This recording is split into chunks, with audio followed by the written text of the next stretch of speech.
Hi friends, Vishu ഇങ്ങെത്തിയില്ല. അപ്പം ഞങ്ങൾ വിഷു ആയിട്ട് പടക്കം വാങ്ങാൻ ഇറങ്ങിയതാണ്.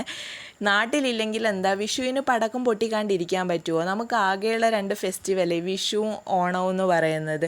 എനിക്കിവിടെ വന്നതിന് ശേഷം തോന്നിയിട്ടുള്ള ഒരു കാര്യമാണ്, ഇവിടെ ആന്ധ്ര, കന്നഡ അല്ലെങ്കിൽ വേറെ നോർത്ത് ഇന്ത്യൻസിനൊക്കെ എടുത്താലും അവർക്ക് കുറേ ഫെസ്റ്റിവൽസ് ഉണ്ട്. ഫെസ്റ്റിവൽ അല്ലെങ്കിൽ മാസത്തിലൊക്കെ പൂജ കാര്യങ്ങളൊക്കെ വന്നുകൊണ്ടേയിരിക്കും.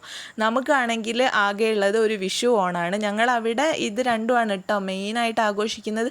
ദീപാവലിയൊക്കെ എനിക്ക് തോന്നുന്നു കുറച്ചുകൂടെ ഈ ട്രിവാൻഡ്രം, തൃശ്ശൂർ ആ ഒരു സൈഡിലാണ് കൂടുതൽ ആഘോഷിക്കുന്നത്. പിന്നെ ഇപ്പോൾ സോഷ്യൽ മീഡിയ ഒക്കെ അങ്ങനെ വന്നതിന് ശേഷം എല്ലാ സൈഡിലും എല്ലാ കാര്യങ്ങളും ആഘോഷിക്കുന്നുണ്ട്. ദീപാവലിക്ക് ദീപമൊക്കെ തെളിയിക്കുന്നുണ്ട് കേട്ടോ ഞങ്ങളെ നാട്ടിലാണെങ്കിലും. പക്ഷെ മെയിനായിട്ടുള്ള ആഘോഷം എന്തായാലും വിഷുവും ഓണം തന്നെയാണ്. പിന്നെ പുറത്തിറങ്ങിക്കഴിഞ്ഞാൽ ഞങ്ങൾക്ക് ഫുഡ് കഴിക്കാണ്ട് അകത്തേക്ക് കയറാമെന്ന് പറഞ്ഞാൽ ഭയങ്കര ഒരു ബുദ്ധിമുട്ടുള്ള കാര്യമാണ്. അപ്പോൾ ഞങ്ങൾ ഫുഡ് കഴിക്കാനായിട്ട് വന്നിട്ടുള്ളത് ഇത് മൈസൂർ പെബിൾസ് എന്നാണ് തോന്നുന്നു. അതെ അത് തന്നെയാണ് ഹോട്ടലിൻ്റെ പേര്. വന്നിട്ട് കുറച്ച് കോസ്റ്റ്ലിയാണ് സംഭവം എന്ന് പറയുന്നത്, പക്ഷെ നല്ല ടേസ്റ്റി ഫുഡാണ് ഇവിടുത്തത്. എല്ലാ ഫുഡും ഞങ്ങൾ തന്തൂരി ചിക്കൻ, അതേപോലെ തന്നെ വേറെ 2 ഐറ്റംസ് കൂടെ ചിക്കൻ്റെ എനിക്ക് ഓർമ്മയില്ല കേട്ടോ പേര്, 2 ഐറ്റംസ് കൂടെ പറഞ്ഞിട്ടുണ്ട്. നല്ല ടേസ്റ്റി ആയിരുന്നു.